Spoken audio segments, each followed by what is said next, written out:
മോഹൻലാലിനെ പ്രശംസിച്ചും മമ്മൂട്ടിയെ വിമർശിച്ചും സുരേഷ് ഗോപി. മലയാള സിനിമയിലെ നല്ല നടൻ ആരാണെന്ന് ചോദിച്ചാൽ സംശയിക്കാതെ താൻ മോഹൻലാലിന്റെ പേര് പറയുമെന്ന് നടൻ സുരേഷ് ഗോപി.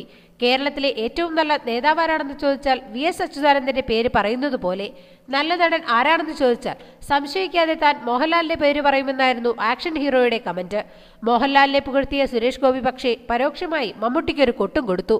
ലോക്സഭാ തെരഞ്ഞെടുപ്പിൽ കൊല്ലത്ത് MA ബേബിയെ തോൽപ്പിച്ചത് കൈരളി TV ആണെന്ന സൂചന സുരേഷ് ഗോപി നൽകിയിരുന്നു. ഒരു പ്രമുഖ നടൻ നേതൃത്വം നൽകുന്ന ചാനലാണ് ബേബിയെ തോൽപ്പിച്ചതെന്നും അമൃതാനന്ദമയിക്കെതിരെ ചാനൽ നടത്തിയ അഭിമുഖമാണ് തോൽവിക്ക് കാരണമായതെന്നും സുരേഷ് ഗോപി പറയുകയുണ്ടായി.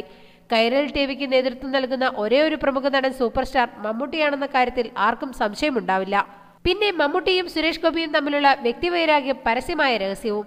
അപ്പോൾ പിന്നെ സുരേഷ് ഗോപിയിൽ നിന്ന് ഇതും ഇതിലപ്പുറവും പ്രതീക്ഷിക്കാം എന്നതാണ് മമ്മൂട്ടി ഫാൻസിന്റെ നിലപാട്. അതിനിടയിൽ താൻ മന്ത്രിയായാൽ അത്ഭുതപ്പെടാനില്ലെന്നും സുരേഷ് ഗോപി പറയുകയുണ്ടായി. പ്രധാനമന്ത്രി മോദിജി സുരേഷ് ഗോപിക്ക് മന്ത്രിസ്ഥാനം വാഗ്ദാനം ചെയ്തിരുന്നുവത്രേ.